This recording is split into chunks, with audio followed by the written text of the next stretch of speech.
ನಮಸ್ಕಾರ, ನೀವು ನೋಡ್ತಾ ಇದ್ದೀರಾ ಏಷ್ಯಾನೆಟ್ ಸುವರ್ಣ ನ್ಯೂಸ್. ನಾನು ಭಾವನಾ ನಾಗಯ್ಯ. ಸುವರ್ಣ ಶಿಕ್ಷಣ ಮೆಗಾ ಎಜುಕೇಶನ್ ಎಕ್ಸ್ಪೋ ವಿಶೇಷ ಕಾರ್ಯಕ್ರಮಕ್ಕೆ ಎಲ್ಲರಿಗೂ ಸ್ವಾಗತ. ಸಿಇಟಿ ಈಗಷ್ಟೇ ಮುಗಿದಿದೆ. ಮುಗಿದ ತಕ್ಷಣ ನಡೀತಾ ಇರೋ ಮೊದಲ ಎಜುಕೇಶನ್ ಎಕ್ಸ್ಪೋ ಇದು. ಸುವರ್ಣ ನ್ಯೂಸ್ ನಲ್ಲಿ ಒಂದು ದೊಡ್ಡ ವೇದಿಕೆನ ನಾವು ಕಲ್ಪಿಸಿದ್ದೀವಿ. ಸಿಇಟಿ ಮುಗಿದ ತಕ್ಷಣ ಏನು ಮಾಡಬೇಕು, ಯಾವ ಕೋರ್ಸ್ಗಳಿಗೆ ಹೋಗಬೇಕು, ಯಾವ ರ್ಯಾಂಕ್ ಪಡೆದ್ರೆ ಯಾವ ಕೋರ್ಸ್ ಸಿಗತ್ತೆ, ಏನು ಮಾಡಬೇಕಾಗತ್ತೆ, ಇವೆಲ್ಲವೂ ಕೂಡ ಒಂದೇ ವೇದಿಕೆಯಲ್ಲಿ, ಎಲ್ಲಾ ಪ್ರಶ್ನೆಗಳಿಗೂ ಕೂಡ ಒಂದೇ ವೇದಿಕೆಯಲ್ಲಿ ಉತ್ತರ ಸಿಗೋದಾದ್ರೆ ಎಷ್ಟು ಚೆನ್ನಾಗಿರುತ್ತೆ ಅಂತ ನೀವು ಅಂದುಕೊಂಡಿರ್ತೀರಾ. ಏಷ್ಯಾನೆಟ್ ಸುವರ್ಣ ನ್ಯೂಸ್ ಅದಕ್ಕೆ ಒಂದು ದೊಡ್ಡ ವೇದಿಕೆನ ಕಲ್ಪಿಸಿದೆ. ಈ ಸೂರಿನಡಿ ಬಂದ್ರೆ, ಅಂದ್ರೆ ಇಲ್ಲಿಗೆ ಬಂದ್ರೆ ನಿಮಗೆ ಪ್ರತಿಯೊಂದು ಮಾಹಿತಿನೂ ಕೂಡ ಸಿಗತ್ತೆ. ಸಿಇಟಿ ಆದ್ಮೇಲೆ ಏನು ಮಾಡಬೇಕು, ಯಾವ ರ್ಯಾಂಕಿಗೆ ಎಲ್ಲಿ ಕೋರ್ಸ್, ಯಾವ್ಯಾವ ಕೋರ್ಸ್ಗಳಿವೆ, ಹೇಗೆ ಅವರನ್ನ ಕಾಂಟ್ಯಾಕ್ಟ್ ಮಾಡಬೇಕು, ಅಲ್ಲಿ ಹೋದ್ರೆ ನಮಗೆ ಯಾವ ರೀತಿ ಎಕ್ಸ್ಪೋಜರ್ ಸಿಗುತ್ತೆ, ಯಾವ ಕಾಲೇಜಿನಲ್ಲಿ ಏನೇನು ಸಿಗಬಹುದು, ಈ ಎಲ್ಲಾ ಮಾಹಿತಿಯನ್ನ 2 ದಿನದ ಮೆಗಾ ಎಜುಕೇಶನ್ ಎಕ್ಸ್ಪೋನಲ್ಲಿ ನೀವು ಮಾಹಿತಿ ಪಡ್ಕೊಳ್ಬಹುದು. ಹಾಗಾದ್ರೆ ಇಲ್ಲಿ ನಮಗೆ ಏನ್ ಸಿಗುತ್ತೆ ಅನ್ನೋದ್ರ ಬಗ್ಗೆ ಸ್ವತಃ 3 ಜನ ವಿಶೇಷ ಅತಿಥಿಗಳು ವಿವರ ನೀಡಲಿದ್ದಾರೆ. ಆ 3 ಜನ ವಿಶೇಷ ಅತಿಥಿಗಳನ್ನ ಕಾರ್ಯಕ್ರಮಕ್ಕೆ ನಾವು ವೆಲ್ಕಮ್ ಮಾಡ್ಕೊಳ್ಳೋಣ. ವೀಕ್ಷಕರೇ, ಸಿಇಟಿ ನಂತರದ ಮೊದಲ ಎಜುಕೇಶನ್ ಎಕ್ಸ್ಪೋ. ಒಂದು ಎಜುಕೇಶನ್ ಎಕ್ಸ್ಪೋಗೆ ಹೋದ್ರೆ ನಿಮ್ಮ ಎಲ್ಲ ಪ್ರಶ್ನೆಗಳಿಗೆ ಉತ್ತರ ಸಿಗುತ್ತೆ. ಅದಕ್ಕೆ ಮುನ್ನ ನಡೀತಾ ಇರುವಂತಹ ವಿಶೇಷ ಚರ್ಚಾ ಕಾರ್ಯಕ್ರಮ ಇದು. ಈ ಚರ್ಚಾ ಕಾರ್ಯಕ್ರಮದಲ್ಲಿ ಅತಿಥಿಗಳಿರ್ತಾರೆ, ನೇರವಾಗಿ ಹಲವಾರು ಪ್ರಶ್ನೆಗಳಿಗೆ ಉತ್ತರ ಕೊಡ್ತಾರೆ. ಅವರನ್ನ ವೆಲ್ಕಮ್ ಮಾಡ್ಕೊಳ್ಳೋಣ. ಮೊದಲಿಗೆ ನಮ್ಮೊಂದಿಗಿದ್ದಾರೆ ರಾಮಯ್ಯ ಯೂನಿವರ್ಸಿಟಿಯ ಪ್ರೋ ವೈಸ್ ಚಾನ್ಸಲರ್ ಆದಂತಹ ಪ್ರೊಫೆಸರ್ ಗೋವಿಂದ ಕಡಂಬಿ ಅವರು. ಸರ್ ನಮಸ್ಕಾರ, ಕಾರ್ಯಕ್ರಮಕ್ಕೆ ಸ್ವಾಗತ. ನಮಸ್ಕಾರ. ಮತ್ತೊಬ್ಬರು ವಿಶೇಷ ಅತಿಥಿ Indian academy group of institutions ನ ಡಾಕ್ಟರ್ ಟಿ ಸೋಮಶೇಖರ್ ಅವರು ನಮ್ಮ ಜೊತೆ ಇದ್ದಾರೆ. ಸರ್ ನಮಸ್ಕಾರ, ಕಾರ್ಯಕ್ರಮಕ್ಕೆ ಸ್ವಾಗತ. ನಮಸ್ಕಾರ. Cambridge institute of technology north campus ನ ಸಿಇಒ ಆದಂತಹ ಅದ್ವಿತೀಯ ಉದಯ್ ಕುಮಾರ್ ಅವರು ನಮ್ಮ ಜೊತೆ ಇದ್ದಾರೆ. ಸರ್ ನಮಸ್ಕಾರ, ನಿಮಗೂ ಕೂಡ ಕಾರ್ಯಕ್ರಮಕ್ಕೆ ಸ್ವಾಗತ. ನಮಸ್ತೆ. ಕಡಂಬಿ ಸರ್, ನಿಮ್ಮಿಂದಾನೇ ಶುರು ಮಾಡ್ಬಿಡೋಣ. ಸಿಇಟಿ ಒಂದು ಆಯ್ತು ಅಂದ್ರೆ ಮಕ್ಕಳಿಗೆ ಒಂದು ರೀತಿ ಕುತೂಹಲ, ಒಂದು ರೀತಿ ಟೆನ್ಷನ್, ವಾಟ್ ನೆಕ್ಸ್ಟ್ ಅನ್ನೋದು. ಸೊ ಒಂದು ಎಜುಕೇಶನ್ ಎಕ್ಸ್ಪೋದಿಂದ ಅವರ 10 ಹಲವು ಪ್ರಶ್ನೆಗಳಿಗೆ ಉತ್ತರ ಸಿಕ್ಬಿಡುತ್ತೆ. Sir, how it is important ಅಂತ ನಿಮ್ಗೆ ಅನ್ಸುತ್ತೆ? ಕಾರಣ ಏನಂತ ಹೇಳಿದ್ರೆ, ನಾವು ಇಂಗ್ಲೀಷಲ್ಲಿ ನಾವೇನಾದ್ರೂ ಸ್ವಲ್ಪ ಸಕ್ಸಸ್ ಬೇಕು ಅಂತ ಹೇಳಿದ್ರೆ ನಾವು 3 E's ಬೇಕು ಅಂತೀವಿ: ಎಕ್ಸ್ಪೋಜರ್, ಎಕ್ಸ್ಪೀರಿಯನ್ಸ್, ಎಕ್ಸ್ಪರ್ಟೀಸ್. ಅದನ್ನ ಕನ್ನಡದ ಅನುವಾದ ಮಾಡಬೇಕು ಅಂತಾರೆ ಒಡ್ಡುವಿಕೆ, ಅನುಭವ ಮತ್ತೆ ಪರಿಣತಿ. ಈಗ ಒಂದೇ ಸ್ಥಳದಲ್ಲಿ ಅನೇಕ ರೀತಿಯ ಮಾಹಿತಿಗಳನ್ನು ನಾವು ಸಂಗ್ರಹಣೆ ಮಾಡಿದ್ರೆ ಅದರಿಂದ ಏನಾಗುತ್ತೆ ಅಂತಾರೆ, ನಮಗೆ ಚಿಂತನೆಗೆ, ಅವಲೋಕನೆಗೆ ಮತ್ತು ಆಲೋಚನೆಗೆ ಬಹಳ ಸುಲಭವಾಗುತ್ತೆ. ಕಾರಣ ಏನಂತ ಹೇಳಿದ್ರೆ, ಯಾವುದೇ ವಿಷಯವನ್ನು ನಾವು ಗ್ರಹಿಸಬೇಕಾದ್ರೆ ಅನೇಕ ರೀತಿಯಲ್ಲಿ ಡಿಫ್ರೆಂಟ್ ಪರ್ಸ್ಪೆಕ್ಟಿವ್ಸ್ ಇಂದ ನಾವು ಯೋಚನೆ ಮಾಡಬೇಕಾಗ್ತದೆ. ಈ ಪ್ರಪಂಚದಲ್ಲಿ ಐಡಿಯಲ್ ಅಥವಾ ಪರ್ಫೆಕ್ಟ್ ಅನ್ನೋದು ಬಹಳ ಕಷ್ಟ ಸಿಗೋದು. ನೀವು ಯಾವುದೇ ಕೋರ್ಸ್ ಹೋಗಲಿ ಅಥವಾ ಯಾವುದೇ ಕಾಲೇಜಿಗೆ ಹೋಗಲಿ, ಬಹುಶಃ ಅದರಿಂದ ಒಳ್ಳೆ ಅಭಿಪ್ರಾಯಗಳು ಇರುತ್ತೆ, ಪ್ರಯೋಜನನೂ ಇರುತ್ತೆ. ಅದೇ ರೀತಿ ಅದರಿಂದ ಸ್ವಲ್ಪ ಎಲ್ಲ ಕೋರ್ಸ್ಗಾಗಲಿ ಅಥವಾ ಯಾವುದೇ ಕಾಲೇಜಿಗೆ ಹೋಗಲಿ ಕುಂದುಕೊರತೆನೂ ಇರುತ್ತೆ. ಅದರಿಂದ ಈ ಸಂಗ್ರೀಕರಣ ಇರೋದ್ರಿಂದ ಏನು ಅಂತ ಹೇಳಿದ್ರೆ, ಯಾವುದು ಕುಂದುಕೊರತೆ ಇರುತ್ತೆ, ನಮಗೆ ಯಾವುದು ಉತ್ತೇಜನ ಪೂರ್ವಕವಾಗಿರುತ್ತೆ ಅಂತ ಹೇಳ್ಬಿಟ್ಟು ನಾವು ಅವಲೋಕನೆ ಮಾಡಿ ಒಂದು ಭವಿಷ್ಯವನ್ನು ನಿರ್ಧಾರ ಮಾಡಬೇಕು ಅಂತ ಹೇಳಿದ್ರೆ ನಾವು ಬಹಳ ಕುಲಂಕುಷವಾಗಿ ಮತ್ತು ಯಾವುದೇ ರೀತಿಯ ಒಂದು ಗಡಿಬಿಡಿ ಇಲ್ಲದೆ ಸಾವಧಾನವಾಗಿ ಶಾಂತಿಯ ಒಂದು ನೆಲೆ ಇಟ್ಕೊಂಡು ನಾವು ನಿರ್ಧಾರ ತಗೊಂಡ್ರೆ ಏನಾಗುತ್ತೆ ಅಂತಂದ್ರೆ, ಮುಂದಿನ ನಿರ್ಧಾರ ನಾವು ಏನು ತಗೊಂಡ್ರೂ ಪರವಾಗಿಲ್ಲ, ಆ ನಿರ್ಧಾರ ನಾನು ಯಾವ ರೀತಿಯ ಒಂದು ಅವಸರ ಪಟ್ಟು ನಾನು ಮಾಡಿಲ್ಲ, ಅದರಿಂದ ನಮ್ಗೊಂದು ಹುಡುಗರಿಗೆ ಆಗಲಿ ಅಥವಾ ಪೋಷಕರಿಗೆ ಆಗಲಿ ಒಂದು ರೆಸ್ಪಾನ್ಸಿಬಿಲಿಟಿ ಇರುತ್ತೆ. ನಾವು ಅನೇಕ ರೀತಿಯಲ್ಲಿ ನಾವು ವಿಚಾರ ಮಾಡಿದ್ವಿ, ಕೊನೆಗೆ ಈ ನಿರ್ಧಾರಕ್ಕೆ ಬಂದಿದ್ದೀವಿ. ಅದರಿಂದ ಮುಂದೆ ಏನಾದ್ರೂ ನಾವು ಅದನ್ನ ನಿಭಾಯಿಸಬೇಕು ಅನ್ನೋದು ಒಂದು ಮನೋಭಾವ ನಮ್ಮಲ್ಲಿ ಉಂಟಾಗುತ್ತೆ. ಸರ್, ನಾನು ನಿಮ್ಮ ಜೊತೆ ಮಾತನಾಡ್ತೀನಿ. ಸೋಮಶೇಖರ್ ಸರ್, ನಮಗೆಲ್ಲ ಹೆಂಗಿತ್ತು ಅಂತ ಹೇಳಿದ್ರೆ ಲ್ಯಾಕ್ ಆಫ್ ಇನ್ಫಾರ್ಮೇಶನ್ಸ್ ತುಂಬಾ ಪ್ರಾಬ್ಲಮ್ ಆಗಿತ್ತು. ಅಂದ್ರೆ ಇವಾಗ ಯಾವುದೋ ಒಂದು ಕೋರ್ಸ್ಗೆ ಸೇರ್ಕೊಳ್ಬೇಕು, ಇನ್ಫಾರ್ಮೇಶನ್ನೇ ಸಿಗ್ತಾ ಇರಲಿಲ್ಲ. ಯಾರೋ ಒಬ್ರು ಹೇಳ್ತಾರೆ, ಅದನ್ನೇ ನಾವು ನಂಬಿಕೊಳ್ತಾ ಇದ್ವಿ, ಅಥವಾ ನಾವೇ ಒಂದು 4 ಜನ ಹುಡುಕಿದ್ರೆ ಒಂದಷ್ಟು ಇನ್ಫಾರ್ಮೇಶನ್ ಸಿಗೋದು. ಸೊ ಈ ರೀತಿಯ ಒಂದು ಮೆಗಾ ಎಜುಕೇಶನ್ ಎಕ್ಸ್ಪೋ ಮಾಡೋದ್ರಿಂದ ವಿದ್ಯಾರ್ಥಿಗಳಿಗೆ ಯಾವ ರೀತಿ ಹೆಲ್ಪ್ ಆಗುತ್ತೆ sir? It's really helpful. I mean, talking about before coming to that point, ಈ ಇನ್ಫಾರ್ಮೇಶನ್ ಬಗ್ಗೆ ಹೇಳಿದ್ರಿ. ಇದಕ್ಕೆ ಮುಂಚೆ ನಮ್ಗೆ ಇನ್ಫಾರ್ಮೇಶನ್ ಸಿಗ್ತಾ ಇರಲಿಲ್ಲ. ಈಗ there is information overload. Correct.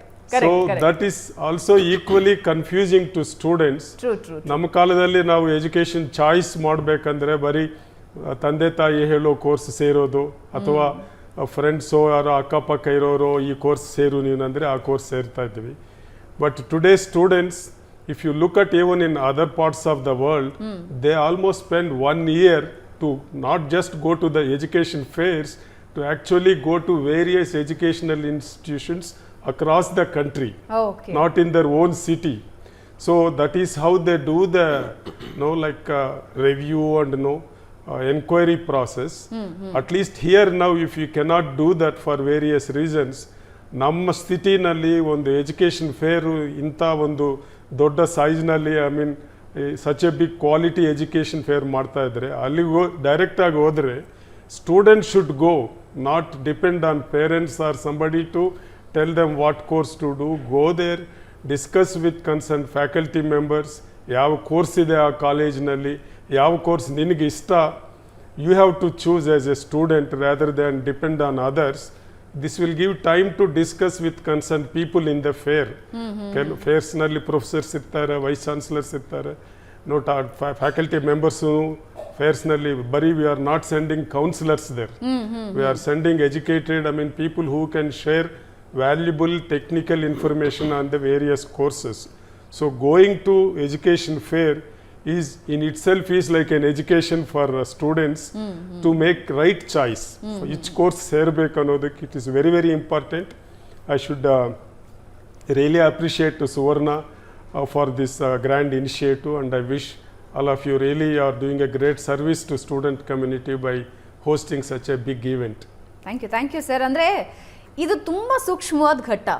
ನಾವು ಇಲ್ಲಿ ಏನು ಸ್ಟೆಪ್ ಇಡ್ತೀವೋ ಮುಂದೆ ದಾರಿ ಅದನ್ನ ಅದು ಮಾಡ್ಕೊಳ್ತಾ ಹೋಗುತ್ತೆ. ಸೊ ಇಲ್ಲಿ ನಾವು ಸ್ಟ್ರಾಂಗ್ ಆಗಿ ಒಂದು ಅಡಿ ಇಟ್ಟಾಗ ಮಾತ್ರ ಮುಂದಿನ ರಸ್ತೆ ಕಾಣೋದಕ್ಕೆ ಸಾಧ್ಯ ಆಗುತ್ತೆ. ಕೆಲವರಿಗೆ ಹೆಂಗಾಗ್ಬಿಡುತ್ತೆ ಅಂತ ಹೇಳಿದ್ರೆ, ಅಯ್ಯೋ ನನಗೆ ಯಾರಾದರೂ ಗೈಡ್ ಮಾಡಿದ್ರೆ ನನಗೊಂದು ಒಳ್ಳೆ ದಾರಿ ಆಗ್ತಿತ್ತು, ಅಯ್ಯೋ ನಾನು ಆ ಕೋರ್ಸಿಗೆ ಹೋಗಬೇಕು ಅಂತಿತ್ತು, ನನಗೆ ಲ್ಯಾಕ್ ಆಫ್ ಇನ್ಫಾರ್ಮೇಷನ್ ಇತ್ತು, ನನಗೆ ಗಡಿಬಿಡಿ ಆಗೋಯಿತು, ನನಗೆ ಆ ಇನ್ಫಾರ್ಮೇಷನ್ ಸಿಕ್ಲಿಲ್ಲ ಅಂತಿರ್ತಾರೆ. ಹಾಗಾಗಿಯೇ ಸುವರ್ಣ ನ್ಯೂಸ್ನ ಮೆಗಾ ಎಜುಕೇಷನ್ ಎಕ್ಸ್ಪೋ, ಇಲ್ಲಿ ಒಂದೇ ಸೂರಿನಡಿ ನಿಮಗೆ ಎಲ್ಲ ಮಾಹಿತಿ ಸಿಗುತ್ತೆ. ಈ ಮಾಹಿತಿಯಿಂದ ಏನು ಉಪಯೋಗಕ್ಕೆ ಬರುತ್ತೆ? ಅದ್ವಿತೀಯ ಅವರು ನಮ್ಮ ಜೊತೆ ಇದ್ದಾರೆ. ಒಂದು ಮೆಗಾ ಎಜುಕೇಷನ್ ಎಕ್ಸ್ಪೋದಿಂದ ಏನು ಆಗಬಹುದು ಅನ್ನೋದು ಬಹಳಷ್ಟು ಜನರ ಪ್ರಶ್ನೆ ಆಗಿರುತ್ತೆ. ಸೊ ಏನೆಲ್ಲ ಲಾಭಗಳಿವೆ ಇದರಲ್ಲಿ? ಸೊ ನಾನು ಇಂಜಿನಿಯರಿಂಗ್ ಕಾಲೇಜಸ್ ಪರ್ಸ್ಪೆಕ್ಟಿವಿಂದ ಮಾತಾಡ್ತೀನಿ. ಸೊ ನಮ್ಮ ಕರ್ನಾಟಕದಲ್ಲೇ ನೋಡಿದ್ರೆ under VTU almost 200 to 250 engineering colleges ಇದೆ. ಸೊ ಒಂದೊಂದು ಕಾಲೇಜಸ್ ನೀವು ವಿಸಿಟ್ ಮಾಡಿ ಅಲ್ಲಿ ಟೈಮ್ ಸ್ಪೆಂಡ್ ಮಾಡಿ ಸ್ವಲ್ಪ ಅದ್ರ ಬಗ್ಗೆ ಕಾಲೇಜ್ ಬಗ್ಗೆ ಸ್ವಲ್ಪ ತಿಳ್ಕೊಂಡು ಈ ಕಾಲೇಜ್ ನಂಗೆ ಸೂಟಬಲ್ ಅಂತ ನೋಡೋದಕ್ಕೆ ಮಿನಿಮಮ್ 2-3 hours ಆಗುತ್ತೆ. So which means almost 2.5 to 3 months you're spending just going around engineering colleges, if at all you want to visit all the colleges and then make a final call. ಅಲ್ವಾ?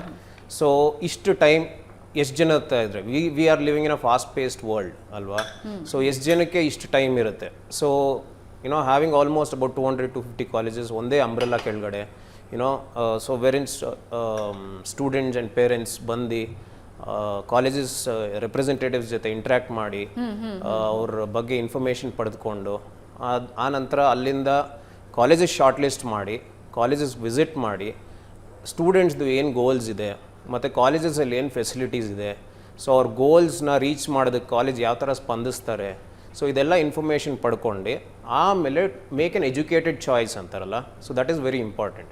So you need to understand whether ನನ್ನ ಗೋಲ್ಸ್ಗೆ colleges ಎಷ್ಟು ಸ್ಪಂದಿಸುತ್ತೆ, ಎಷ್ಟು facilities ಇದೆ ಕಾಲೇಜಲ್ಲಿ ಅಂತ. So based on that ಒಂದು college select ಮಾಡೋದು ಇಸ್ ಎಕ್ಸ್ಟ್ರೀಮ್ಲಿ ಇಂಪಾರ್ಟೆಂಟ್. ಅಂದ್ರೆ ಅದರಲ್ಲೇ ಒಂದಷ್ಟು ಸಮಯ ಕಳೆದು ಹೋಗ್ಬಿಡುತ್ತೆ. ಹೌದು. ಆದ್ರೆ ಮೆಗಾ ಈ ತರ ಇರೋದ್ರಿಂದ I mean when you come to such an education fair under a single umbrella ಇಷ್ಟು ಕಾಲೇಜಸ್ ಸಿಗೋದ್ರಿಂದ I mean you can interact with all of them and short list a few colleges and based on that colleges visit ಮಾಡಿ ಒಂದು final decision ತೊಗೊಳೋದಕ್ಕೆ ತುಂಬ ಅನುಕೂಲ ಆಗುತ್ತೆ. So ಈಗ Covid ಸಂದರ್ಭದಲ್ಲಿ ಈ ಒಂದು ಟ್ಯಾಗ್ ಲೈನ್ ಬಂದ್ಬಿಟ್ಟಿರುತ್ತೆ, ಈ ಕೋವಿಡ್ ಬ್ಯಾಚ್ ಅಂತ ಸರ್. ಅದರಿಂದ ಮಕ್ಕಳನ್ನ ಆ ಹೆಸರಿಂದ ಆಚೆ ತರೋದೊಂದು ದೊಡ್ಡ ಸಾಹಸ, ಇದ್ರ ಜೊತೆಗೆ ಅದರಿಂದ ಅವ್ರನ್ನ ಆಚೆ ತರೋದು ದೊಡ್ಡ ಸಾಹಸ ಆಗ್ಬಿಡಿದೆ. So how it is difficult? ಹೆಂಗೆ ಕೋವಿಡ್ ಯಾವ ರೀತಿ ಎಫೆಕ್ಟ್ ಮಾಡ್ತು ಕಡಂಬಿ ಸರ್? ಸುಮಾರು 18 ತಿಂಗಳಿಂದ ಹೌದು ಈ ಕೋವಿಡ್ ಅನ್ನೋದು ನಮ್ಮ ಭಾರತಕ್ಕೆ ಅಥವಾ ಕರ್ನಾಟಕ ಎಲ್ಲ ಇದು ವಿಶ್ವಕ್ಕೆ ಒಂದು ಇದೆ. ಈ ಕೋವಿಡ್ ವಿಷಯದಲ್ಲಿ ಹೇಳಬೇಕು ಅಂತ ಹೇಳಿದ್ರೆ ಕೆಲವು ಕಾಲೇಜುಗಳಲ್ಲಿ ಈ ನಾವು ಕ್ಲಾಸ್ ಮಾಡೋಕ್ಕೆ ಮೊದಲು ಏನು ಮಾಡ್ತೀವಿ ಅಂದರೆ ನೋಟ್ಸ್ ಎಲ್ಲ ಕೊಡ್ತಿದ್ವಿ ಮೊದಲೇ, ವಿಡಿಯೋಸು ಕೊಡ್ತಿದ್ವಿ. ಯಾವ ಸಂಸ್ಥೆಗಳಲ್ಲಿ ಅಥವಾ ಯಾವ ವಿದ್ಯಾಸಂಸ್ಥೆಗಳಲ್ಲಿ ಈ ಅಳವಡಿಕೆ ಇತ್ತೋ ಅವ್ರಿಗೆ ಸ್ವಲ್ಪ ಎಫೆಕ್ಟ್ ಕಡಿಮೆ ಇತ್ತು. ಬಹುತೇಕ ಸಂಸ್ಥೆಗಳಲ್ಲಿ ಅಥವಾ ವಿದ್ಯಾಸಂಸ್ಥೆಗಳಲ್ಲಿ ಈ ಅಳವಡಿಕೆ ಇರಲಿಲ್ಲ. ಕಾರಣ ಏನಂತಾರೆ, ನಮ್ಮ ಯೂನಿವರ್ಸಿಟಿಲಿ ನಾವು 2000ರಿಂದ ನಾವು ಕೋವೆಂಟ್ರಿ ಯೂನಿವರ್ಸಿಟಿಯಿಂದ ನಾವು ಒಂದು ಪಾರ್ಟ್ನರ್ಶಿಪ್ಪಲ್ಲಿ ನಾವು ಪ್ರೋಗ್ರಾಮ್ ನಡೆತಿದ್ವಿ. ಆ ಕಾರಣದಿಂದ ನಮಗೇನು ಒಂದು ಅಭ್ಯಾಸ ಇತ್ತು ಅಂತ ಹೇಳಿದ್ರೆ, ಯಾವುದೇ ಕೋರ್ಸು ನಾವು ಪ್ರಾರಂಭಿಸ ಮೊದಲನೇ ದಿನವೇ ಅವ್ರಿಗೆ ಆ ಸೆಮಿಸ್ಟ್ರು ಅಥವಾ ಆ ಸಬ್ಜೆಕ್ಟ್ ಫುಲ್ಲು ನೋಟ್ಸ್ನ PPT ವಿಡಿಯೋ ಎಲ್ಲ ಕೊಡೋ ಒಂದು ಒಂದು ಒಂದು ಅಳವಡಿಕೆ ಇತ್ತು ನಮಗೆ. ಸೊ ನಾವು ನಮ್ಮ ಈ ರಾಮಯ್ಯ ಯೂನಿವರ್ಸಿಟಿ 2013ರಲ್ಲಿ ನಾವು ಪ್ರಾರಂಭಿಸಿದಾಗ ಆ ಅಭ್ಯಾಸನ ನಾವು ಅಳವಡಿಸ್ಕೊಂಡ್ವಿ. ಆ ಕಾರಣದಿಂದ ಏನಾಯಿತು ಅಂತ ನಾವು ಮಾರ್ಚಲ್ಲಿ ನಾವು ಲಾಕ್ಡೌನ್ ಆದಾಗ ಸುಮಾರು 85 ಅಥವಾ 90% ಇದು ನೋಟ್ಸು ಅಥವಾ ಪವರ್ ಪಾಯಿಂಟ್ ಆಗಲಿ ಅಥವಾ ವಿಡಿಯೋಸ್ ಆಗಲಿ ಮೊದಲೇ ಎಲ್ಲ ಸ್ಟೂಡೆಂಟ್ಗಳ ಕಡೆ ಇತ್ತು. ಆದರೆ ನಾವೊಂದು 60% ಅಥವಾ 70% ಮಾತ್ರ ನಾವು ಕವರ್ ಮಾಡಿದ್ವಿ. ಈ ಕಾರಣದಿಂದ ಏನಾಯಿತು ಅಂತಂದರೆ ಇನ್ನು 30% ಅಥವಾ 40% ನಾವು ಮೊದಲು ಏನು ಮಾಡಿದ್ವಿ ಅಂತಂದರೆ, ಮೊದಲು ವಾಟ್ಸಪ್ಪು ಅಥವಾ ಇದು ಇಮೇಲ್ ಮುಖಾಂತರ ನಾವು ಸ್ವಲ್ಪ ಅವ್ರ ಜೊತೆ ಎಲ್ಲ ಡಿಸ್ಕಸ್ ಮಾಡ್ತಿದ್ವಿ. ಆಮೇಲೆ ಕಾಲಕ್ರಮೇಣ ಏನಾಯಿತು ಅಂತ ಕೊನೆಗೆ ಪ್ಲಾಟ್ಫಾರ್ಮ್ಗಳು ಬಂತು, ಮೈಕ್ರೋಸಾಫ್ಟ್ ಎಡ್ಜು, ಝೂಮು, ಈ ರೀತಿ. ಸುಮಾರು ಒಂದು 2-3 ತಿಂಗಳ ನಂತರ ನಾವೇನು ಮಾಡಿದ್ವಿ ಅಂತಾರೆ, ನಮ್ಮ ಕಾಲೇಜಿಂದನೇ ಒಂದು ಪ್ಲಾಟ್ಫಾರ್ಮ್ ಮಾಡಿ ಅದ್ರ ಮುಖಾಂತರ ನಾವು ಅವರಿಗೆ ವಿದ್ಯಾರ್ಥಿಗಳಿಗೆ ನಾವು ಪಾಠ ಕಳಿಸೋದಾಗಲಿ ಅಥವಾ ನಾವು ಟೆಸ್ಟ್ ಏನು ಮಾಡೋದು, ಎಕ್ಸಾಮ್ ಏನು ಮಾಡ್ಬೋದು ಅನ್ನೋದು ಒಂದು ಕ್ವಶನ್ ಬಂತು. ಆಗ ನಾವೇನು ಮಾಡಿದ್ವಿ ಅಂತ ಹೇಳಿದ್ರೆ, ಮಾಕಪ್ ಟೆಸ್ಟ್ ಮಾಡಿದ್ವಿ. 2-3 ಟೆಸ್ಟ್ಗಳು ಮೊದಲು ಮಾಕಪ್ ಟೆಸ್ಟ್ ಮಾಡಿಬಿಟ್ಟು ಕೊನೆಗೆ ರೆಗ್ಯುಲರ್ ಟೆಸ್ಟ್ ಮಾಡಿದ್ವಿ. ರೆಗ್ಯುಲರ್ ಟೆಸ್ಟ್ ಆದಮೇಲೆ ತಿರ್ಗಾ ಎಕ್ಸಾಮ್ ಮಾಡಬೇಕಲ್ಲ ಫೈನಲ್ ಇಯರ್ಲಿ ಅಥವಾ ಫೈನಲ್ ಸೆಮಿಸ್ಟ್ರಲ್ಲಿ. ಸೊ ಹಾಗೆ ಕಾಲಕ್ರಮೇಣ ನಾವು ನಮ್ಮ ಸಹೋದ್ಯೋಗಿಗಳಿಗೆ ಮತ್ತು ವಿದ್ಯಾರ್ಥಿಗಳಿಗೆ ಒಂಥರ ನಾವು ಗ್ರೇಡೆಡ್ ಎಕ್ಸ್ಪೋಜರ್ ಅಥವಾ ಗ್ರೇಡೆಡ್ ಎಕ್ಸ್ಪೀರಿಯನ್ಸ್ ಕೊಟ್ಟು ನಾವು ಯಾವ ತೊಂದರೆ ಇಲ್ಲದೆ ನಾವು ಬೈ ಸೆಪ್ಟೆಂಬರ್ ಅಷ್ಟೊತ್ತಿಗೆ ಎಲ್ಲ ಎಕ್ಸಾಮ್ಸನ್ನ ಕಂಪ್ಲೀಟ್ ಮಾಡಿ ನಮ್ಮ UGC ಅನುಸೂಚಿತ ಭಾಗ ಅಂದಾಗ ನಾವು ರಿಸಲ್ಟ್ಸ್ ಎಲ್ಲ ಅನೌನ್ಸ್ ಮಾಡಿದ್ವಿ. ಆದರೆ ನಮ್ಗೇನಂತ ನಮ್ಗೆ ಒಂದೇ ಒಂದು ಅಡ್ವಾಂಟೇಜ್ ಇತ್ತು ಅಂತಂದರೆ, ನಾವು ಕ್ಲಾಸ್ ನೋಟ್ಸ್ನ ನಾವು ಕ್ಲಾಸ್ ಕಮೆನ್ಸ್ ಮಾಡೋಕ್ಕೆ ಮೊದಲೇ ನಾವು ಕೊಡ್ತಿದ್ದರಿಂದ ಸ್ವಲ್ಪ ನಮಗೆ ಅದು ಏನಂತಾರೆ ಹಿಂಜರಿಕೆ ಕಡಿಮೆ ಆಯಿತು. ಅದ್ವಿತೀಯ ಅವರೇ, ಪ್ರತಿ ಶಿಕ್ಷಣ ಸಂಸ್ಥೆಯಲ್ಲೂ ಈ ರೀತಿ ಆಗೋದಕ್ಕೆ ಸಾಧ್ಯ ಇರೋದಿಲ್ಲ. ಒಟ್ಟಾರೆ ಈಗಾಗಿರೋ ಬದಲಾವಣೆ ಬಗ್ಗೆ ಏನು ಹೇಳ್ತೀರಾ? ಎಜುಕೇಷನ್ ಸಿಸ್ಟಮಲ್ಲಿ ಏನು ಬದಲಾವಣೆ ಆಗಿದೆಯೋ? ಆನ್ಲೈನ್ ಕ್ಲಾಸಸ್ ಬಗ್ಗೆ ಬಹಳ ಕಡಿಮೆ ಕೇಳಿದ್ದೀವಿ ನಾವು, ಈಗ ಸ್ಪೆಷಲ್ ಕೋರ್ಸಸ್ ಆದರೆ ಕೆಲವೊಂದು ಆನ್ಲೈನ್ ಕ್ಲಾಸಸ್ ಅಂತ ಇರ್ತಾ ಇತ್ತು. ಇದು ಕೇವಲ ನಮಗೆ ಮಾತ್ರ ಅಲ್ಲ, ಇಡೀ ವಿಶ್ವಕ್ಕೆ ಮೊದಲನೇ ಸಲ ಈ ರೀತಿ ಎಲ್ಲವನ್ನೂ ನಾವು ಫೇಸ್ ಮಾಡ್ತಾ ಇರೋದು. ನಾವು ಕೋವಿಡ್ ನೋಡಿರಲಿಲ್ಲ, ಮಾಸ್ಕ್ ನೋಡಿರಲಿಲ್ಲ, ಸಾಮಾಜಿಕ ಅಂತರದ ಬಗ್ಗೆ ಜಾಸ್ತಿ ಅರಿವಿರಲಿಲ್ಲ. ಅಫ್ಕೋರ್ಸ್ ಈ ಎಲ್ಲವನ್ನು ಹೊಸದಾಗಿ ಫೇಸ್ ಮಾಡುವಾಗ ಆನ್ಲೈನ್ ಕ್ಲಾಸಸ್ಸು ಅಥವಾ ಕ್ಲಾಸಸ್ ಇಲ್ಲದೆ ಇರೋದು, ನಮಗೆ ನಾವೇ ಓದ್ಕೊಳ್ಳೋದು ಒಂದು ರೀತಿ ಉಲ್ಟಾ ಆಗೋಯ್ತು ಅಂತ ಅನ್ಸುತ್ತೆ ಪ್ರಪಂಚ. ಶೈಕ್ಷಣಿಕ ವಲಯದಲ್ಲಿ ಅಂದರೆ ಎಜುಕೇಷನ್ ಸಿಸ್ಟಮ್ನಲ್ಲಿ ಯಾವ ರೀತಿ ಚೇಂಜಸ್ ಆಯಿತು, ಅದು ನಿಜಕ್ಕೂ ಯೂಸ್ಫುಲ್ ಆಗುತ್ತಾ ಮುಂದಿನ ದಿನಗಳಲ್ಲಿ? ಡೆಫಿನೆಟ್ಲಿ. ಐ ಮೀನ್ ಆನ್ಲೈನ್ ಆಗಿರೋದ್ರಿಂದ ಎಜುಕೇಷನ್ನು it's very big challenge. Especially India is a developing country, ನಿಮ್ಗೆ ಗೊತ್ತಿರೋ ಹಾಗೆ. I mean lot of remote ಪ್ಲೇಸಸ್ಸಲ್ಲಿ ನಿಮಗೆ ನೆಟ್ವರ್ಕ್ ಇಶ್ಯೂಸ್ ಎಲ್ಲ ಇರುತ್ತೆ. ಸೊ ಹಾಗಾಗಿ definitely it is a challenge. So ನಾವೇನು ಮಾಡ್ತಾ ಇದ್ವಿ, I mean we used something called as great learning app ಅಂದ್ಬಿಟ್ಟು. ಸೊ ಆ ಗ್ರೇಟ್ ಲರ್ನಿಂಗ್ ಆ್ಯಪಲ್ಲಿ there's an option where you can ರೆಕಾರ್ಡನ್ನು ಮಾಡಿ you can have your lectures. So ಹಾಗಿರೋದ್ರಿಂದ ಏನಾಗ್ತಾಯಿತ್ತು, ಜಸ್ಟ್ ಇನ್ ಕೇಸ್ ಅವ್ರಿಗೆ ನೆಟ್ವರ್ಕ್ ಇಶ್ಯೂ ಏನೇನು ಆಯಿತು ಅಂದರೆ ಅವರು ಹೋಗ್ಬಿಟ್ಟು ಆ ರೆಕಾರ್ಡೆಡ್ ವೀಡಿಯೋಸ್ ನೋಡ್ಬೋದಾಯಿತು. The other thing that we also ಇನ್ನೊಂದು ನಾವು ಏನು ಮಾಡಿದ್ವಿ ಅಂದರೆ, ನಾವು ಈ ರೆಕಾರ್ಡೆಡ್ ವಿಡಿಯೋಸ್ ಆವಾಗಲೇ ಐ ಮೀನ್ ಏನೇನು ಮಾಡ್ಯೂಲ್ಸ್ ಇರುತ್ತೆ ಅದನ್ನೆಲ್ಲ ರೆಕಾರ್ಡ್ ಮಾಡಿ ಆವಾಗಲೇ ನಮ್ಮ ಇದರಲ್ಲಿ ರೆಪಾಸಿಟ್ರಿನಲ್ಲಿ ಇಟ್ಬಿಡ್ತಾ ಇದ್ವಿ. ಸೊ ಸ್ಟೂಡೆಂಟ್ಸ್ ಹೋಗ್ಬಿಟ್ಟು ಆ ವೀಡಿಯೋಸ್ನ ನೋಡ್ಕೊಂಡು ಬಂದು ಐ ಮೀನ್ ಕ್ಲಾಸ್ ಟೈಮಲ್ಲಿ ಏನು ಅರ್ಥ ಆಗಿಲ್ಲ ಆ ಪರ್ಟಿಕ್ಯುಲರ್ ಟಾಪಿಕ್ಸ್ ಮಾತ್ರ ಸ್ಟೂಡೆಂಟ್ಸ್ ಕ್ವೆಶ್ಚನ್ ಕೇಳೋ ಥರ ಮಾಡಿದಾಗ, ಸೊ ದೆನ್ ಆ ಟೈಮ್ ಏನಿತ್ತಲ್ಲ ನಾವು ತುಂಬ ಚೆನ್ನಾಗಿ ಯೂಟಿಲೈಸ್ ಮಾಡ್ಕೊಂಡ್ವಿ. ಬಟ್ ಆ್ಯಸ್ ಅ ಪ್ರೆಫರೆನ್ಸ್ ಇವತ್ತು ಕೇಳಕ್ಕೆ ಹೋಯ್ತು ಅಂದರೆ ನಮಗೆ definitely we prefer the offline mode itself, wherein students ಕಾಲೇಜ್ಗೆ ಬರಬೇಕು, ಪಾಠ ಕೇಳಬೇಕು. ಐ ಮೀನ್ ಆ interaction it has its own charm. ಅದು ನಿಮಗೆ ಆನ್ಲೈನ್ ಮೋಡಲ್ ಸಿಗೋದಿಲ್ಲ. ಆ್ಯಂಡ್ ಬಿಕಾಸ್ ನಮ್ಮಲ್ಲಿ ನಾವು in fact we had planned a lot of things for students, project work ಇರ್ಬೋದು ಎಲ್ಲನೂ. ಆ್ಯಂಡ್ ಅದಕ್ಕೆಲ್ಲ ಸ್ಟೂಡೆಂಟ್ಸು ಆನ್ ಕ್ಯಾಂಪಸ್ ಬಂದ್ರೇ I mean it will work out. But off ಕ್ಯಾಂಪಸಲ್ಲಿ ಮಾಡೋಕ್ಕಾಗೋದಿಲ್ಲ ಅಂತ ಇಲ್ಲ, ಬಟ್ ನಿಮಗೆ ಅದ್ರದ್ದು 100% ಎಫೆಕ್ಟಿವ್ನೆಸ್ ಕಳ್ಕೊಳ್ಬೇಕಂದ್ರೆ I mean definitely on campus is definitely a preferred mode. Okay, ಇನ್ನಷ್ಟು ಚರ್ಚೆನ ನಾನು ಮುಂದುವರಿಸ್ತೀನಿ. ಒಂದು ಚಿಕ್ಕ ಬ್ರೇಕ್ ತಗೋಣ. ಈಗ ಸುವರ್ಣ ಶಿಕ್ಷಣ ಮೆಗಾ ಎಜುಕೇಷನ್ ಎಕ್ಸ್ಪೋ, ಒಂದೇ ಸೂರಿನ ಅಡಿ ನಿಮ್ಮ ಎಲ್ಲ ಪ್ರಶ್ನೆಗಳಿಗೂ ಉತ್ತರ ನೀವು ಕಂಡುಕೊಳ್ಬಹುದು. CET ಮುಗಿದಿದೆ, ಮುಂದೆ ಏನು ಅನ್ನೋರಿಗೆ ಒಂದು ಸುವರ್ಣ ಅವಕಾಶ. ಮಿಸ್ ಮಾಡದೆ 2 ದಿನದ ಈ ಎಜುಕೇಷನ್ ಎಕ್ಸ್ಪೋಗೆ ಭೇಟಿಯಾಗಿ ನಿಮ್ಮ ಎಲ್ಲ ಪ್ರಶ್ನೆಗಳಿಗೆ ಉತ್ತರ ಕಂಡುಕೊಳ್ಳಿ. ಇದರ ಜೊತೆಗೆ ಕೋವಿಡ್ನ ಸಂದರ್ಭದಲ್ಲಿ ಒಂದಷ್ಟು ದೊಡ್ಡ ಮಟ್ಟಿಗಿನ ಬದಲಾವಣೆ ಆಗಿದೆ ಎಲ್ಲ ಶಿಕ್ಷಣ ಸಂಸ್ಥೆಗಳಲ್ಲಿ. ವಿದ್ಯಾರ್ಥಿಗಳಿಗೆ ಏನು ಬೇಕೋ, ಎಜುಕೇಷನ್ಗೆ ಯಾವುದೇ ರೀತಿ ಹಾನಿ ಆಗದೇ ಇರೋ ಹಾಗೆ ಏನೆಲ್ಲ ಹೊಸ ಕ್ರಮಗಳನ್ನು ಅಳವಡಿಸ್ಕೊಳ್ಬೇಕು ಅವೆಲ್ಲವನ್ನೂ ಕೂಡ ಶಿಕ್ಷಣ ಸಂಸ್ಥೆಗಳು ಅಳವಡಿಸ್ಕೊಳ್ತಾ ಇವೆ. ಹಾಗಾದ್ರೆ ಹೊಸ ಕೋರ್ಸ್ಗಳು ಯಾವುದಿದೆ, ಈ ಕೋವಿಡ್ನ ಸಂದರ್ಭದಲ್ಲಿ ಯಾವ ರೀತಿ ಆ ಚಾಲೆಂಜ್ಗಳನ್ನು ಫೇಸ್ ಮಾಡಿದ್ವು ಶಿಕ್ಷಣ ಸಂಸ್ಥೆಗಳು, ಹೊಸ ಮಾರ್ಗಗಳನ್ನು ಏನು ಕಂಡು ಹಿಡ್ಕೊಂಡ್ವು, ಇದೆಲ್ಲದರ ಬಗ್ಗೆ ಚರ್ಚೆ ಮುಂದುವರಿಸ್ತೀವಿ ಒಂದು ಚಿಕ್ಕ ಬ್ರೇಕ್ ಆದ್ಮೇಲೆ.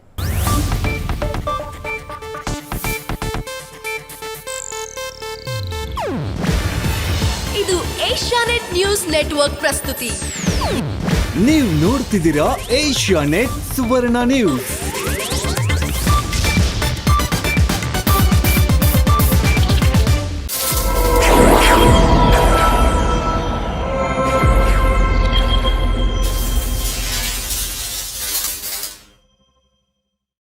ಸುವರ್ಣ ಶಿಕ್ಷಣ ಮೆಗಾ ಎಜುಕೇಷನ್ ಎಕ್ಸ್ಪೋ ವಿಶೇಷ ಕಾರ್ಯಕ್ರಮಕ್ಕೆ ಮತ್ತೊಮ್ಮೆ ಸ್ವಾಗತ ವೀಕ್ಷಕರೇ. ಒಂದೇ ಸೂರಿನ ಅಡಿ ಎಲ್ಲ ಮಾಹಿತಿಗಳನ್ನು ನೀವು ಪಡ್ಕೊಳ್ಬಹುದು. ಸೆಪ್ಟೆಂಬರ್ 25 ಮತ್ತು 26ನೇ ತಾರೀಕು 2 ದಿನಗಳ ಕಾಲ ಅವಕಾಶ ಇರುತ್ತೆ. ಕೋವಿಡ್ನ ನಂತರದ CET ರಿಸಲ್ಟ್ಸ್ ಬಂದಿದೆ. ಅದಾದ ನಂತರದ ಮೊದಲ ಎಜುಕೇಷನ್ ಎಕ್ಸ್ಪೋ. ಎಲ್ಲಿಗೆ ಜಾಯಿನ್ ಆಗಬೇಕು, ಯಾವ ಕೋರ್ಸ್ಗಳಿರುತ್ತವೆ, ಯಾವ ರ್ಯಾಂಕ್ಗೆ ಯಾವ ಕೋರ್ಸ್ ಸಿಗುತ್ತೆ, ಯಾವ ಕಾಲೇಜಿನಲ್ಲಿ ಏನೆಲ್ಲ ಫೆಸಿಲಿಟೀಸ್ ಇದೆ, ನನ್ನ ಮುಂದಿನ ಶಿಕ್ಷಣದ ಹಾದಿಗೆ ಯಾವ ಶಿಕ್ಷಣ ಸಂಸ್ಥೆ ಉತ್ತಮವಾಗಿರುತ್ತೆ, ಎಲ್ಲ ಪ್ರಶ್ನೆಗಳಿಗೆ ನೀವು ಉತ್ತರ ಈ ಎಜುಕೇಷನ್ ಎಕ್ಸ್ಪೋದಲ್ಲಿ ಪಡ್ಕೊಳ್ಬಹುದು. ಚರ್ಚೆನ ಮುಂದುವರ್ಸೋಣ. ಸೋಮಶೇಖರ್ ಸರ್, ನಾನು ಈಗಾಗಲೇ ಹೇಳ್ತಾ ಇದ್ದೆ, ಇಟ್ಸ್ ನಾಟ್ ದ್ಯಾಟ್ ಈಸಿ. ಕೋವಿಡ್ನ ಅರ್ಥ ಮಾಡ್ಕೊಳ್ಳೋದ್ರಲ್ಲೇ ನಮ್ಮ ಅರ್ಧ ವರ್ಷಗಳು ಕಳೆದು ಹೋದವು. ಅದರ ಜೊತೆಗೆ ಮಕ್ಕಳ ಶಿಕ್ಷಣನೂ ನೋಡಬೇಕು, ಅವ್ರಿಗೆ ಹೆಂಗೆ ಬೇಕೋ ನಾವು ಅದನ್ನ ನಮ್ಮ ವ್ಯವಸ್ಥೆನ ಬದಲಾವಣೆ ಮಾಡ್ಕೊಳ್ಬೇಕಾಗತ್ತೆ. How challenging it was sir? It was very challenging, no doubt about it. Challenges were multi-front. Challenges students ಗೂ ಚಾಲೆಂಜು, ಹೌದು, faculty members they had their own set of challenges. ಮ್ಯಾನೇಜ್ಮೆಂಟ್ಸ್ಗೂ ಒಂದು ಸಡನ್ ಆಗಿ ಬಂದಿದೆ. ಯಾವ ರೀತಿಯಲ್ಲಿ ಡಿಜಿಟಲ್ ಇನ್ಫ್ರಾಸ್ಟ್ರಕ್ಚರು ಇರಲಿಲ್ಲ ಅಂದರೆ ಇನ್ಸ್ಟಿಟ್ಯೂಷನ್ಸ್ನಲ್ಲಿ, to provide that digital infrastructure, IT infrastructure overnight, especially during pandemic, was a huge challenge. But with all these adversaries, people say no, whenever there is something bad happens, also good things come anta. Most of the institutions, I am very happy to say, our own institution, Indian Academy Group, it has faced the challenge successfully. We have been, doing this IT infrastructure investment for quite some time to make sure that every classroom, every faculty is well adjusted to take classes using live internet kind of content to be shared with students, except that they were doing in classroom. ಈಗ sudden ಆಗಿ ಅವರು ಮನೆಯಿಂದ ಮಾಡಬೇಕಾಯಿತು. ಸ್ಟೂಡೆಂಟ್ಸ್ಗೆ ಕೆಲವರಿಗೆ, as sir shed, IT infrastructure, right computer ಇರಲಿ, laptop ಅಥವಾ smartphones ಇರಲಿಲ್ಲ ಕೆಲವ್ರ ಹತ್ರ. We call this digital divide. Sudden ಆಗಿ ಕೆಲವರಿಗೆ ನಾವು ಏನಾದರೂ ಸಪ್ಲೈ ಮಾಡಬೇಕಂದ್ರೆ ಟ್ಯಾಬ್ಲೆಟ್ಸು ಅಥವಾ ಇದೂ ಕಷ್ಟ ಇತ್ತು ಆ ಟೈಮ್ನಲ್ಲಿ. But everybody has somehow overcome. But I would still say that digital divide, unless we fill it, we cannot do. But one good thing out of it is now post Covid ಈಗ offline classes ಶುರು ಆಗಿದೆ ನಮ್ಮ ಇನ್ಸ್ಟಿಟ್ಯೂಷನ್ಸ್ನಲ್ಲಿ, of course with some social distance, those things. But ಈಗ suddenly because of this, teachers, everybody has decided what portion of the syllabus to be taught in the classroom, what portion can be taught online, use that extra time for value building, skill building, all those things. Before time ಸಿಗ್ತಾ ಇರಲಿಲ್ಲ. All the time classroom, exam ಇದೇ ಇತ್ತು. ಈಗ if some of the classroom work can be done off classroom through online, the time can be used for skill development, the time can be used for experiential learning for students. So all these things, we also had problem being an autonomous institution, testing and evaluation, ಹೆಂಗೆ exams conduct ಮಾಡೋದು ಅಂತ. But Slowly now we have overcome most of those challenges. I hope such situation will never come, but if we were to face such situation in future, our institution, I'm sure like that, most institutions across the nation are well equipped to face such calamities in future. So we have to see that as a blessing out of this COVID situation, pandemic. ಮುಂದಿನ ತಾಂತ್ರಿಕ ಜಗತ್ತಿಗೆ ಈಗ ನಾವು open up ಆದ್ವಿ ಅಂತ ಅನಿಸ್ತಾ ಇದೆ. ನಾವು ಅಡಿ ಇಡ್ತಾ ಇದ್ದೀವಿ ಮುಂದಿನ ತಾಂತ್ರಿಕ ಜಗತ್ತಿಗೆ ಅಂತ. ಅಂದ್ರೆ ಒಂದು ದೊಡ್ಡ ಜಂಪ್ ಆಗಿದೆ ಇದರಿಂದ. ಇದಕ್ಕೆ ಮುಂಚೆ ಫೋಬಿಯಾ ಇತ್ತು, ಈಗ we know how to handle it. ಅದನ್ನೇ ನಾನು ಹೇಳ್ತಾ ಇದ್ದೆ, ಈ ಆನ್ಲೈನ್ ಕ್ಲಾಸಸ್ ಅಂದ್ರೆ ಅಯ್ಯೋ ಆನ್ಲೈನ್ ಕ್ಲಾಸ ಅಂತಿತ್ತು. ಅಂದ್ರೆ ಕೆಲವೊಂದು ಸ್ಪೆಷಲ್ ಕೋರ್ಸಸ್ ಆನ್ಲೈನ್ ಅಲ್ಲಿ ಆಗ್ತಾ ಇದ್ದಾಗ ಅದು ಏನು ಅರ್ಥ ಆಗುತ್ತೆ ಅಂತ ಇತ್ತು. ಬಟ್ ಅದನ್ನ ಯಾವ ರೀತಿ ಯೂಸ್ಫುಲ್ ಆಗಿ ಬಳಸ್ಕೋಬಹುದು ಅನ್ನೋದು ಈ ಪ್ಯಾಂಡಮಿಕ್ ಟೈಮಲ್ಲಿ ಗೊತ್ತಾಯ್ತು. ಆಮೇಲೆ ಅದನ್ನ ಜನ ಅಳವಡಿಸ್ಕೊಂಡ್ರು, ಅದನ್ನ ಬಹಳ ಒಳ್ಳೆ ಯೂಸ್ ಮಾಡ್ಕೊಂಡ್ರು. ಅದಾದ ನಂತರದ ದಿನಗಳಲ್ಲಿ ಸಣ್ಣ ಸಣ್ಣ ಸಮಯನೂ ಹೇಗೆ ಯುಟಿಲೈಸ್ ಮಾಡ್ಕೊಳ್ಳೋದು ಅನ್ನೋದು ಗೊತ್ತಾಯ್ತು. It's a big learning for institutions like sir said. ಸ್ಟೂಡೆಂಟ್ಸ್ಗೆ ಆನ್ಲೈನ್ ಕ್ಲಾಸಸ್ ತಗೋವಾಗ ಅವರು ಎಷ್ಟು ಮಟ್ಟಕ್ಕೆ ಎಂಗೇಜ್ ಆಗಿದ್ದಾರೆ ಅನ್ನೋದು ನಮಗೆ ಗೊತ್ತಾಗೋಲ್ಲ. ಹೌದು. ಸೊ ಅದಕ್ಕೆ ಅವ್ರಿಗೆ ರಿಪಾಸಿಟರಿ ವಿಡಿಯೋ ಕ್ಲಾಸಸ್ ಕೊಟ್ಬಿಟ್ಟು content, when we engage classes we have to be doing mostly interactive approach. ಅವಾಗ ಅವರು ಫೋನ್ ಬಿಟ್ಬಿಟ್ಟು ಬೇರೆ ಕಡೆ ಓಡಾಡೋದು ಅದಾಗೋ ಚಾನ್ಸ್ ಕಡಿಮೆ. You have to suddenly keep asking question, what is your know. So they all are waiting in alert mode all the time.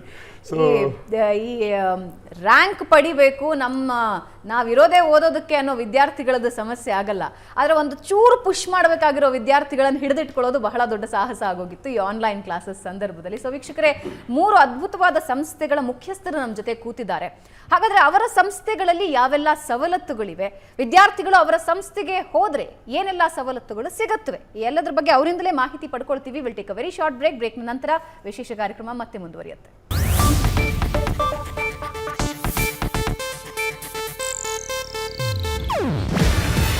ಇದು Asianet news network ಪ್ರಸ್ತುತಿ.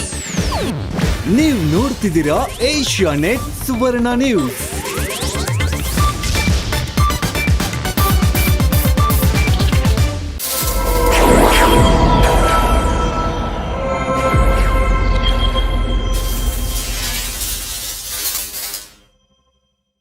ಸುವರ್ಣ ಶಿಕ್ಷಣ ವಿಶೇಷ ಕಾರ್ಯಕ್ರಮಕ್ಕೆ ಮತ್ತೊಮ್ಮೆ ಸ್ವಾಗತ ವೀಕ್ಷಕರೇ. ಇದೊಂದು mega education expo. CET results ನ ನಂತರ ಮೊದಲ ಎಜುಕೇಶನ್ ಎಕ್ಸ್ಪೋ. ಒಂದೇ ಸೂರಿನ ಅಡಿ ಎಲ್ಲ ಶಿಕ್ಷಣ ಸಂಸ್ಥೆಗಳ ಬಗ್ಗೆ ಎಲ್ಲಾ ಮಾಹಿತಿ ಪಡಿಬಹುದು.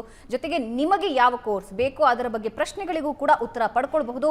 3 ಪ್ರಮುಖ ಶಿಕ್ಷಣ ಸಂಸ್ಥೆಗಳು ನಮ್ಮ ಜೊತೆ ಮುಖ್ಯಸ್ಥರು ನಮ್ಮ ಸ್ಟುಡಿಯೋದಲ್ಲಿದ್ದಾರೆ. ಹಾಗಾದ್ರೆ ಅವರವರ ಶಿಕ್ಷಣ ಸಂಸ್ಥೆಗಳಲ್ಲಿ ವಿದ್ಯಾರ್ಥಿಗಳಿಗಾಗಿ ಏನಿದೆ ಅನ್ನೋದನ್ನ ಅವರಿಂದಲೇ ಮಾಹಿತಿ ಪಡ್ಕೊಳ್ಳೋಣ. ಮೊದಲಿಗೆ ಕಡಂಬಿ ಸರಿಂದ ಆರಂಭಿಸ್ತೀನಿ. ಸರ್, ನಿಮ್ಮ ಶಿಕ್ಷಣ ಸಂಸ್ಥೆಯಲ್ಲಿ ವಿದ್ಯಾರ್ಥಿಗಳಿರುವ ಕೋರ್ಸ್ಗಳು ಯಾವುವು, ಬಂದರೆ ಸಿಗುವಂತಹ ಎಕ್ಸ್ಪೋಜರ್ ಎಂತಹದ್ದು ಸರ್? ನಮ್ಮ ವಿಶ್ವವಿದ್ಯಾನಿಲಯದಲ್ಲಿ 37 UG ಕೋರ್ಸು ಮತ್ತು 43 PG ಕೋರ್ಸ್ ಇದೆ. ಇದು ನಮ್ಮ ಯೂನಿವರ್ಸಿಟಿ ಬಂದು ಕಾಂಪ್ರಿಹೆನ್ಸಿವ್ ಯೂನಿವರ್ಸಿಟಿ ಅಂತಂದರೆ ಇದು ಬರೀ ವೈದ್ಯಕೀಯ ಅಥವಾ ತಾಂತ್ರಿಕ ಅಂತಲ್ಲ, ಎಲ್ಲ ವಿಷಯಗಳನ್ನು ನಾವು ಅಳವಡಿಸ್ಕೋಬೇಕು ಅಂತ ನಾವು ಕಾಂಪ್ರಿಹೆನ್ಸಿವ್ ಯೂನಿವರ್ಸಿಟಿ ಅಂತ ನಾವು ಆರಂಭಿಸಿದ್ದೀವಿ. ನಮ್ಮ ಯೂನಿವರ್ಸಿಟಿಯಲ್ಲಿ 10 ಫ್ಯಾಕಲ್ಟಿ ಇದೆ.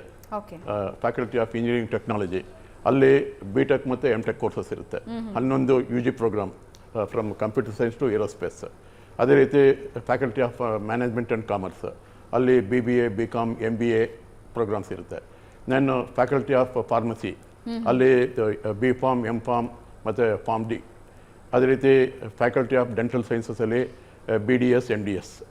ಅದೇ ರೀತಿ ನಾವು faculty of mathematical and physical ಸೈನ್ಸಸಲ್ಲಿ BSc program and MSc program in physics, chemistry, mathematics and statics.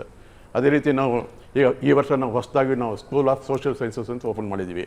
ಈ ವರ್ಷದಿಂದ ನಾವು ಈ ಪ್ರೋಗ್ರಾಮಲ್ಲಿ BSc honours in economics, BSc honours in psychology, BSc honours in data science and analytics ಇದೆ. ಅದೇ ರೀತಿ BA honours ಇನ್ ಸೋಷಿಯಾಲಜಿನೂ ಈ ಸತಿ ನಾವು ಆರಂಭಿಸಿದ್ದೀವಿ. ಮತ್ತು BSc LLB ಈ ವರ್ಷದಿಂದ ನಾವು ಹೊಸದಾಗಿ ಆರಂಭಿಸಿದ್ದೀವಿ. ಅದಲ್ಲದೆ ಇನ್ನೊಂದು ನಾವು ಹೋಟೆಲ್ ಮ್ಯಾನೇಜ್ಮೆಂಟ್ ಅಂತಿದೆ, ಅಲ್ಲಿ BHM ಅಂತ hotel management and catering technology ಅಂತಿದೆ, ಅದನ್ನು ನಾವು ಮಾಡಿದ್ದೀವಿ. ಆಮೇಲೆ ಲೈಫ್ ಆ್ಯಂಡ್ ಆಲಿಡ್ ಹೆಲ್ತ್ ಸೈನ್ಸಸ್ ಅಂತ ಒಂದು ಫ್ಯಾಕಲ್ಟಿ ಇದೆ, ಅಲ್ಲಿ ನಾವು BSc ಫುಡ್ ಟೆಕ್ನಾಲಜಿ, ಬಯೋಟೆಕ್ನಾಲಜಿ, ಆಮೇಲೆ ಇದು BSc honours in medical imaging and radiology, operation theatre technology ಅಂತಾರೆ. ಸೊ ಈ ಥರ ನಾವು ಸುಮಾರು 10 ಫ್ಯಾಕಲ್ಟಿಗಳಲ್ಲಿ ನಾವು ಒಟ್ಟಿಗೆ ಸೇರಿದ್ರೆ 70 ಕೋರ್ಸಸ್ಸು ಅಂದರೆ ವೈವಿಧ್ಯಮಯವಾಗಿ ನಾವು ಇದನ್ನು ನಾವು ಮಾಡ್ತೀವಿ. ಆಮೇಲೆ ನಾವು ಪ್ರಾರಂಭಿಸಿದಿಂದ ನಾವು ಯೂನಿವರ್ಸಿಟಿಲಿ ಔಟ್ಕಮ್ ಬೇಸ್ಡ್ ಎಜುಕೇಷನ್ ಅಂತ ನಾವು ಮಾಡಿದ್ದೀವಿ. ಅದನ್ನು ಈಗ ನಾವು ಹೊಸದಾಗಿ UGC ಅಥವಾ ಬೇರೆ ರೆಗ್ಯುಲೇಟರ್ಸ್ ಮಾಡಿದ್ರೆ ಅದನ್ನು ಅಳವಡಿಸ್ಕೊಳ್ತಿದೆ. ನಾವು 2014ರಿಂದನೇ ನಾವು ಆ ಒಂದು ಔಟ್ಕಮ್ ಬೇಸ್ಡ್ ಎಜುಕೇಷನಿಂದ ನಾವು ಆಮೇಲೆ ಇನ್ನೊಂದೇನು ಅಂತ ನಮ್ಮ ಯೂನಿವರ್ಸಿಟಿಯಲ್ಲಿ ಓಪನ್ ಎಲೆಕ್ಟಿವ್ಸ್ ಅಂತ ಇದೆ. ಒಂದು 6 ಕ್ರೆಡಿಟ್ ಅಥವಾ 8 ಕ್ರೆಡಿಟ್. ಈಗ ನಾನು BSc ಮ್ಯಾಥಮೆಟಿಕ್ಸ್ ಆ್ಯಂಡ್ ಫಿಸಿಕ್ಸ್ ಓದ್ತಿದ್ದೇನೋ, ಸೊ ಒಂದು 8 ಕ್ರೆಡಿಟ್ ಬೇಕಾದ್ರೆ ನಾನು ಬೇರೆ ಯಾವುದೋ ಫ್ಯಾಕಲ್ಟಿಗೆ ಹೋಗಿ ನಾವು ಕ್ಯಾಟ್ರಿಂಗ್ ಟೆಕ್ನಾಲಜಿ ಅಥವಾ ಫಾರ್ಮಸಿ ಆಗಲಿ ಅಥವಾ ಇಂಜಿನಿಯರಿಂಗ್, ಸೊ ಈ ಓಪನ್ ಎಲೆಕ್ಟಿವ್ ಇರೋದ್ರಿಂದ ಕಾರಣ ಅಂತಾರೆ ನಮಗೆ ವೈವಿಧ್ಯಮ ಇದರಲ್ಲಿ ಕಾಣುತ್ತೆ. ಅದಲ್ಲದೆ ನಾವು ವಿದ್ಯಾರ್ಥಿಗಳಿಗೆ ನಾವು ಏನಂತಾರೆ ಹೋಲಿಸ್ಟಿಕ್ ಡೆವಲಪ್ಮೆಂಟ್ ಅಂತ ಹೇಳ್ತೀವಲ್ಲ, ಅದರಿಂದ ಏನ್ಮಾಡ್ತೀವಿ ಡಿಫ್ರೆಂಟ್ ಕ್ಲಬ್ಸ್ ಕೊಡ್ತೀವಿ. That is debate club, drama club, photo club, ಆ ಥರ. ಕಾರಣ ಏನಂತಾರೆ ನಾವು ಏನಂತಾರೆ ಬುಕ್ ವರ್ಮ್ ಅಥವಾ ಪುಸ್ತಕಗಳು ಆಗಬಾರ್ದಲ್ವ, ಅದರಿಂದ ಅವರ ಡೆವಲಪ್ಮೆಂಟ್ಗೆ ನಾವು ಇದು ಮಾಡ್ತೀವಿ. ಆಮೇಲೆ ನಮ್ಮ ಯೂನಿವರ್ಸಿಟಿನ ನಾವು ಫಾರಿನ್ ಯೂನಿವರ್ಸಿಟಿ ಜೊತೆ ಕೊಲಾಬ್ರೇಷನ್ ಇದೆ, ಸರ್ ಇಂಟರ್ನ್ಶಿಪ್ ಇದೆ. ಅದೇ ರೀತಿ ನಾವು ಕೆಲವು ಕಡೆ ಸ್ಟಡಿ 1 ಸೆಮಿಸ್ಟರ್ ಅಬ್ರಾಡ್ ಪ್ರೋಗ್ರಾಮ್ ಇದೆ. ಆಮೇಲೆ ಕೆಲವು ಯೂನಿವರ್ಸಿಟಿಯಿಂದ ನಾವು ಏನಂತಾರೆ ಆಕ್ಸಿಲೇಟೆಡ್ ಮಾಸ್ಟರ್ಸ್ ಪ್ರೋಗ್ರಾಮ್ ಕೂಡ ನಾವು ಪಾರ್ಟ್ನರ್ಶಿಪ್ಪಿಂದ ಮಾಡ್ತಾ ಇದ್ದೀವಿ. Wonderful sir. ಇದರ ಕೆಲವು ಸಣ್ಣ ಮಾಹಿತಿಗಳೇ ಇಷ್ಟಿವೆ. ಸೊ ಇದೆಲ್ಲ ಕಂಪ್ಲೀಟ್ ತಿಳ್ಕೋಬೇಕು ಅಂದರೆ ನೀವು ಎಜುಕೇಷನ್ ಎಕ್ಸ್ಪೋ ಬರಬೇಕು. ಇನ್ನೊಂದು, ಈಗ ನಾವು ಯೂನಿವರ್ಸಿಟಿ ಅದರಿಂದ ನಾವು UGC ಗೈಡ್ಲೈನ್ಸ್ನ ನಾವು ಫಾಲೋ ಮಾಡಬೇಕಾಗುತ್ತೆ. ಈಗ UGC ಏನು ಹೇಳಿದೆ ಅಂತಾರೆ 40% of the courses can be taught in online and 60% of the courses have to be offline ಅಂತ. ನಾವು ಈ ವರ್ಷನ ಏನು ಮಾಡಿದ್ದೀವಿ ಅಂತಾರೆ ಎಲ್ಲ ಫ್ಯಾಕಲ್ಟಿಗಳಿಗೂ ಯಾವುದನ್ನ ನಾವು ಆನ್ಲೈನಲ್ಲಿ ಟೀಚ್ ಮಾಡ್ಬೋದು ಅನ್ನೋದನ್ನ ನಾವು ಒಂದು ವಿಂಗಡಣೆ ಮಾಡಬೇಕು ಸಬ್ಜೆಕ್ಟನ್ನು. ಆಮೇಲೆ ಅದು ಏನಂತ ಟ್ಯುಟೋರಿಯಲ್ ಆಗಿರ್ಬೋದು ಅಥವಾ ಕ್ಲಾಸ್ ಲೆಕ್ಚರ್ ಆಗಿರ್ಬೋದು. ಬಟ್ ನಮ್ಮಲ್ಲಿ ಏನು ಅಂತಾರೆ ಇಂಜಿನಿಯರಿಂಗ್ ಇದೆ, ಸೈನ್ಸ್ ಎಲ್ಲ ಇರೋದ್ರಿಂದ ಪ್ರಾಕ್ಟಿಕಲ್ಸ್ ಇರುತ್ತೆ.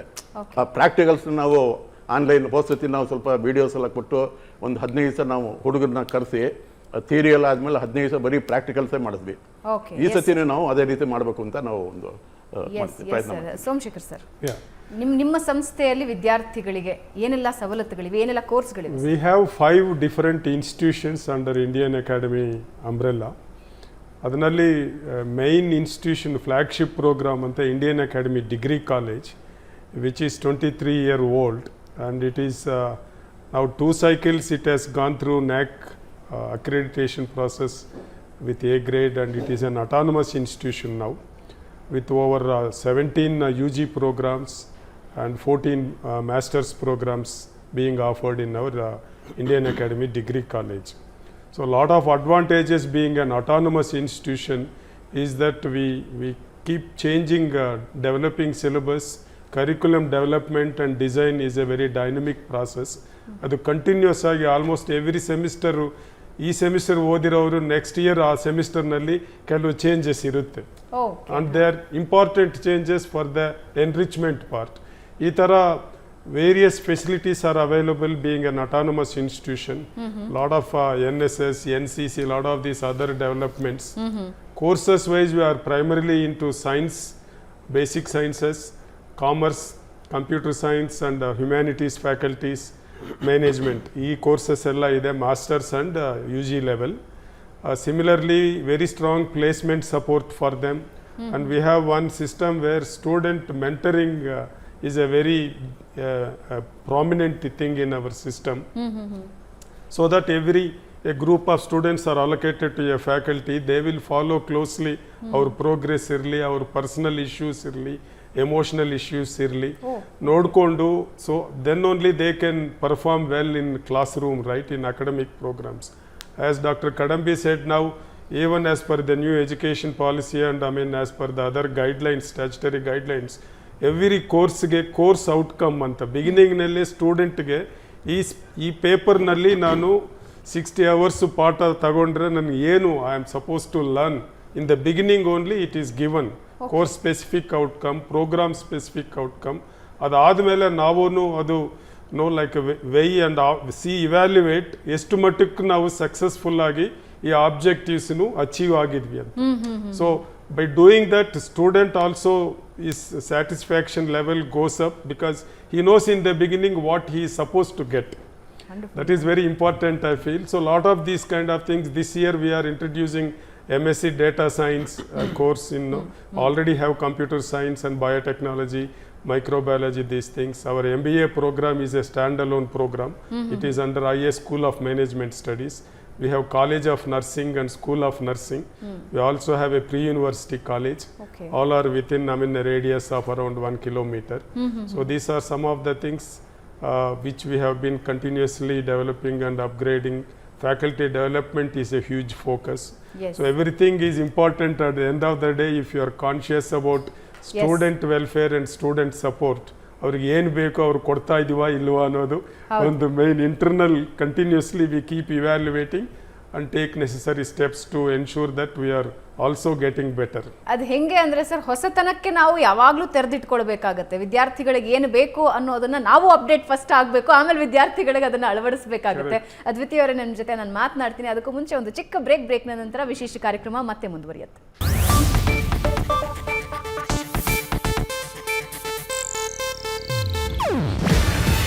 ಇದು ಏಷ್ಯಾನೆಟ್ ನ್ಯೂಸ್ ನೆಟ್ವರ್ಕ್ ಪ್ರಸ್ತುತಿ. ನೀವು ನೋಡ್ತಿದ್ದೀರಾ ಏಷ್ಯಾನೆಟ್ ಸುವರ್ಣ ನ್ಯೂಸ್.